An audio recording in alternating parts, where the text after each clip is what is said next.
All right, joining us now, of course, is the head coach at UNI. Of course, in the field, they'll be in Columbia Regional. I speak of Ryan Jacobs joining us. Coach, congratulations making the field. What was your reaction? What was it like selection night? Because that obviously you had to be stressing a little bit, but what was your mindset going in and once you saw your team there and your name on the bracket? Well, I guess me personally, it was so exciting to see the pure joy and excitement from our team. You know, we had no idea. I had no idea. I couldn't give them any one way or the other that I thought. Even like I just told them, like we are literally right in the middle of the fence, and we could fall either direction tonight. And so let's just enjoy watching this together and be very grateful that we're in this position that we could go either way, because it takes a lot to get to that position. You know, being a mid-major and being in the position that we are. You know, so it was a good feeling. It was super exciting to see, like I said, that joy on our players' faces and the surprise and all that stuff. It was great. I had you in my projected field in Columbia for a couple weeks there. And part of it is I watched your team play, and you were on fire down the stretch, sweeping Southern Illinois to end the regular season. You took the series from Illinois State and then made the run to the championship game in the tournament. What clicked for your team over the last month or so that really turned into a different level for your team? I think it was a process that was a whole season long. I mean, the way we started in February, you know, it was up, it was down, it was up, it was down, which is what you would expect from a lot of freshmen starting. You know, then you get into March, and it's a little bit more of like, okay, we're starting to see some things, some people are starting to step up and be, you know, in a position where we can count on them. But we still had a lot of holes. I mean, our lineup changed unbelievably amounts in February and March. And then, you know, from a lineup standpoint, I knew that from my time doing this, that we had to come to something that was a little more concrete. You know, I think as a player myself, when you know you show up to the ballpark and you're going to be in the lineup, you play differently, you prepare differently. Even though you might go 0 for 3 the night before, you still know that you're going to be in the lineup. So we had to get to something like that. And then at the same point, you got to get the rest of the team to buy into their role. And you can't have 22 players still competing to be starters and have that mindset. You have to define some roles. You have to accept some roles. And I think the more we did that, the more comfortable we got. And it was just a steady rise the entire way up the season, and, you know, culminating with, you know, when May started, we took 2 out of 3 from Illinois State and took all 3 from Southern Illinois, who were the 2 top teams in our league. And the series is that we circled on our schedule to begin the year because we know who they are and what they're going to bring to the table every single year. You know, and we were just playing hot at the right time. And, you know, I think even from our conference tournament, you'll see this weekend, we'll probably even grow even more because we've got one more experience under our belt that we hadn't had before. And still a lot of youth on our team.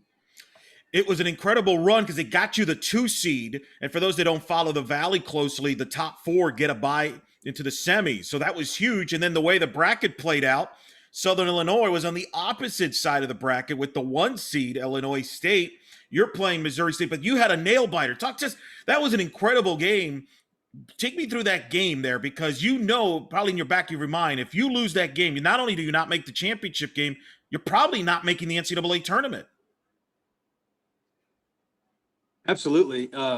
You know, and I didn't know what to expect. I didn't know how our young team was going to handle the game. I knew how Sammy and Adara were going to be. They had been there twice before, and so they had that experience. But for the most part, the rest of our team hadn't been in that situation before. So I didn't really know what to expect.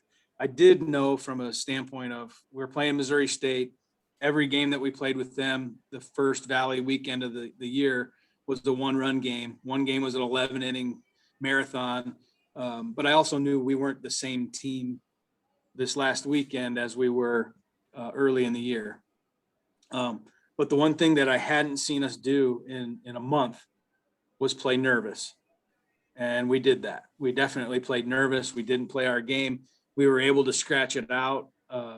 But we weren't the same loose, fun, carefree, aggressive team that we had been leading up to that point, which was what got us the wins at Illinois State and Southern Illinois. And so we've already talked about that. We said, that's a great experience. I'm glad we got to go through it, but I'm also even more glad, more grateful that we get another shot at it, because I want to see them respond to that experience and that adversity in a different way going forward. So I think this experience in the NCAA tournament is going to be, an amazing experience to be in, but I think it'll pay huge dividends going forward for this young team because of the experiences they've been through this whole year.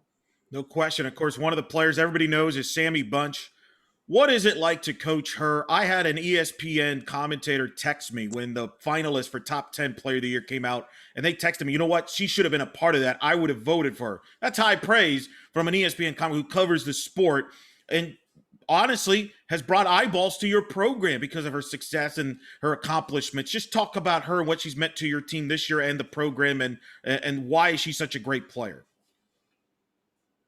She's a special player in a lot of ways, but I think I had a couple of our alumni that I've talked to throughout the year, and a couple that came and watched us play, and two of them specifically were inherited players of mine. So they got recruited by the staff before me, and then they had to play for me, and they didn't sign up for it, but they had to play for me. And through their buy-in and their me explaining to how I wanted the program to look and I wanted us to play like, and all the things that go into, our culture at UNI, they both said, if you watch number 12 on your team, she embodies exactly what you tried to portray to us when we were changing over to play for you. She shows exactly what you want to do in between innings. She shows exactly the body language you want at the plate. All the stuff you were telling us with words and how you wanted us to play, she shows it in the way she does it. So now we can see exactly what you wanted us to be like in Sammy Bunch. And that means a lot. It means a lot that, Sammy's bought into that and that she can do that for us.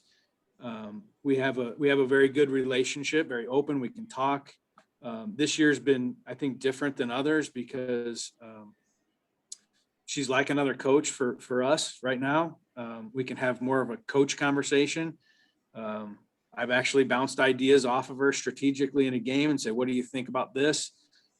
We've had a lot of conversation about what the other team's trying to do to us, from a pitching standpoint, and she's able to then communicate that down the line with our other hitters. And it's just been fantastic. But she has amazed me every single year at how am I going to get her better? That's been my challenge for her every year is for me is what am I going to be able to do to help her get better? And this year was more of a head scratcher than any, because I didn't know, all right, what am I going to do for this kid?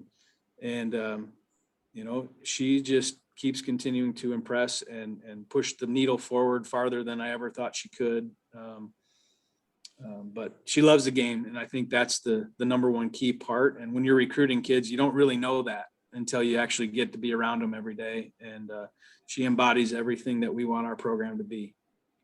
She leads the offense. And then in the circle, it's Kaylin Packard, 21 wins, has been a stud, comes with a great family, a great background, athletic ability there. Just talk about her and her job in the circle and what makes her so fantastic. 176 strikeouts in 169 innings. As I mentioned, 21 wins, 30 appearances, 18 complete games for your team, a 1.62 ERA to lead your staff.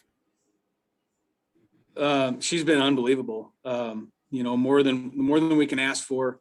But the thing that she brought to us was her competitiveness in the circle. I mean, you can see it when she's competing, when she strikes somebody out, when she gets a ground ball and somebody makes a great play behind her. There's energy there. There's something that, as a teammate, you want to get behind it. And I think that was the thing. Sammy obviously brings that to us on the defense and in our offense, kind of a tone setter. And we didn't have a tone setter in the circle. We had some very good pitchers.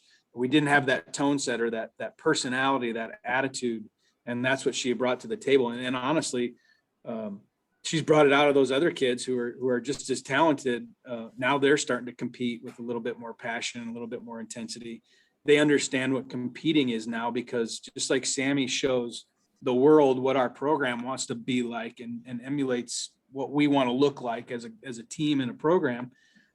She showed the rest of them what it's like to be a competitive pitcher, and as many words as we could tell them and kind of try to communicate to them, when they finally saw what it looks like in KP, it brought them to another level as well. So definitely a missing piece for us. And she's our Sammy Bunches to offense. She is to our defense. Two more questions for you. The Valley, two teams in the field, could have made an argument for Illinois State. Certainly could have gotten in as well. I talked to Coach Blaylock about that earlier this season because she got in as the at-large in 2019. She was one of the last teams there. What does it mean for the league to be now more of a starting to become a consistent multiple bid league and people starting to notice that there's good softball in the Valley and not necessarily a bus trip, as we found out. Southern Illinois has been sent out west. So it's not, they're earning it on the field. It's not just, hey, they fit a certain criteria. They're good. They're one of the, you guys are among the best in the field. I think we have a group of very competitive coaches.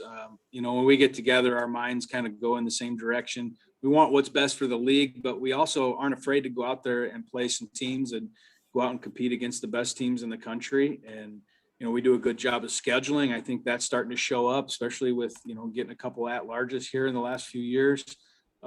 It's just nice to get that recognition, to have people recognize the fact that, number one, we're not afraid to compete. But when you get into our league, I mean, it can, that last weekend is crazy. It's very stressful because you can go from 2 to 6, you can go from 6 to 2 just by winning one game. And Drake even showed that in their last weekend. Their last game, they could have been in 7th and they went to 5th. And it was just crazy to see how that goes. And we know it, and it's very competitive. And so it's just great to see our league get noticed like that, because we all do everything we can possibly do to compete at the highest level. And we're not always given the same advantages that some other people are. And we do it the best of what we got and not afraid to go out there and compete. Man, you showed that in your schedule. You beat South Alabama in Tuscaloosa. I don't care what the official record says. That's a road win. All right, it might say neutral, but that's a road win up there in the state of Alabama. You beat South Dakota State, who's in the field, and you beat Iowa State. You split with Iowa State. That's who you draw again. I'm sure you're not surprised you drew them, but talk about Coach Pinkerton and the job he's done at Iowa State, and you're all part of a fascinating regional with Missouri hosting. Yeah, you start with Iowa State and Pink. We've been competing together for a long time now. Going back to when he was at Arkansas, and I'd just kind of gotten into the Division I softball. Remember competing against them when we went up to Minneapolis and played in the Metrodome.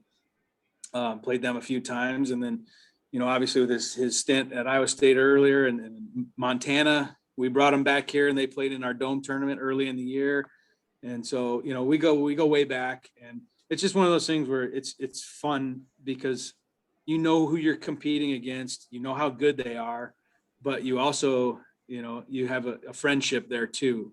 We're not afraid to go golfing together. We compete there. We're always competing against each other. It seems like, whether it's on the road recruiting, on the road golfing, whatever. So you just have a good respect for what they do and how they do it. And, it's going to be fun. I think it'll be fun. I think that's a good matchup, a great regional, great competition all the way around. So it's going to be exciting. Well, Coach, congratulations on making the tournament in your program, and continue the great work. Good luck this weekend, and thanks for talking to us. Appreciate it, Eric. I appreciate you following our team and the kind words about our program and getting us in the spotlight a little bit. I appreciate it. Thank you.